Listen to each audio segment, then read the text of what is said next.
Welcome, flip-flop fans. You're looking at a Panasonic RC-6551 that was sent in non-working order and kind of dirty. So our challenge was to see if we could get this going and get it back together. And if we're successful, this may show up on eBay. So it's a clock you could actually get your hands on. You can see here the neons. They're supposed to be green. There's kind of green and orange going on there. Those need to be replaced. The motor is not turning. The operation indicator there is non-moving. And then you look here, that tuner should be green. It should be glowing green at this time. It's not. So we've got to get that fixed. And then when you turn it here to the alarm, there's an orange light that should be lit to let you know the alarm is lit. It is not working. Sometimes when I do that, it actually gets the motor going. So we've got to get in there, probably oil the motor. Now everything else is flipping the way it should, which is good. So overall it looks like it's in good shape. It's just not working right now.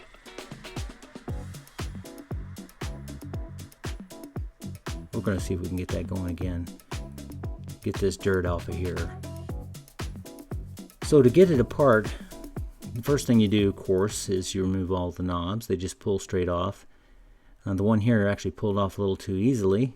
It's missing a spring in there. So what you've got with these type of knobs is there's a spring in there that goes inside that metal post.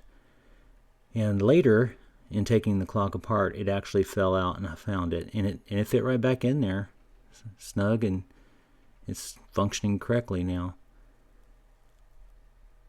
So to get it apart, you take off all the screws on the bottom. That includes around the case here and the mechanism screws. And you work from the bottom, which is unusual. Usually it's the top comes off. And when you start moving this a little bit, these clock motors, they'll turn counterclockwise typically. And if that's a good sign, so it probably just needs to be oiled. And then what I'm doing here is I'm doing a quick scan of all the electronics as best I can. I did it longer than this, and I took more pictures. Because you'll be surprised how often a wire gets loose and you just can't remember where it came from. So it's a really good idea to do this. Now how you get these motors going again. Years ago I told people to dunk them in alcohol to loosen up that oil, and that actually did work. But it caused problems, and it's not the way to do it. I need to go back and get rid of all those. What you do is you drop a drop of oil, and it gets down to the axle here, and you're going to work it in. I like to pulse it a little bit like that. You don't pull real hard. So that oil drops in that hole back there and gets down to the axle. I pulse it in a little bit and then just spin it and run it. You just got to be patient. It takes time. So over the restoration, I oiled it frequently. Sometimes you got to blow out the extra oil that gets down to the bottom. But that's the way to do it. You can see here it's not completely oiled yet. It's going real slow. But here is a green neon that I got off of eBay years ago. I got a box of them, and they're perfect. They're going to last forever. Well, they're going to last as long as the ones did in this clock, which was a long time if you think about it. We're talking 40 plus years, you know. So we're going to replace those with these. You can find other green neons online from Taiwan. Not going to be as good as these, but you deal with it. And it's got a resistor here. You're going to have a resistor because that's a 120 volts coming in there. So you have to undo that. Now when you're doing this, you can reuse those tubes and the wires and everything else if you're careful. It's not that easy, but it can be done. You slide that back. You have to work in some tight space to solder in there. I try to avoid taking these off at the circuit board because I don't want to put a lot of heat down in there. But in my case, what I'm going to do is take this off as well, because there's a neon in there. There's a little gear there. It's a bar that goes through here, and that's to pick up, if you want to turn the clock on and let it run for a certain amount of time. Well, it picks up the time back down over here. It's just a simple bar, and it'll slide right out if you take that off there. Now, I've already replaced the neons here. I've got my new tubes in there, got my new bulbs. And you turn the clock on and the motor comes on right away.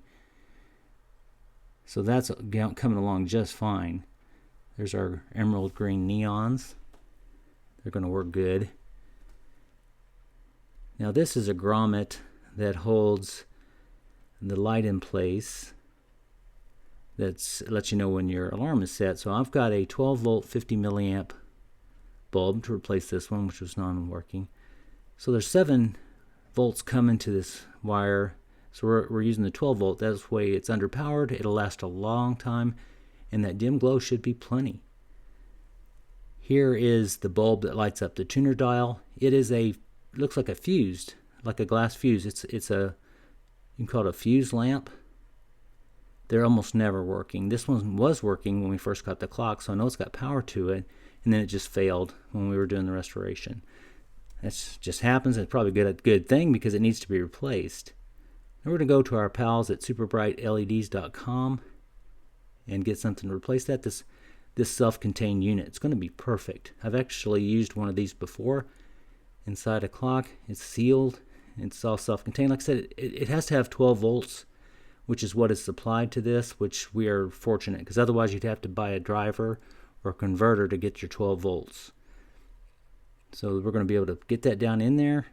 I'm going to try not to mess it up so someone could replace it with the fuse lamp if they wanted to. And it comes right on. You can see it in place. And to make sure it's in there firmly, I used a little bit of adhesive. And I use this Whirlpool adhesive. It's to hold the felt inside dryer, so it's resistant to heat. And the fuse bulb that was in there, the fuse lamp, actually had some adhesive on it as well. Now this is getting everything ready. I've got everything cleaned up, ready to go. Now it's a hard reassembly because there's no extra room in there.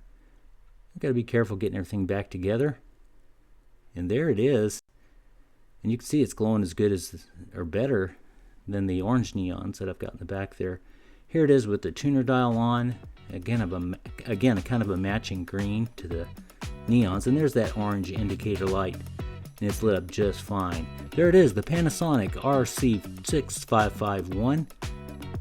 Turned out really good. You might see it on eBay. Thanks for taking the time.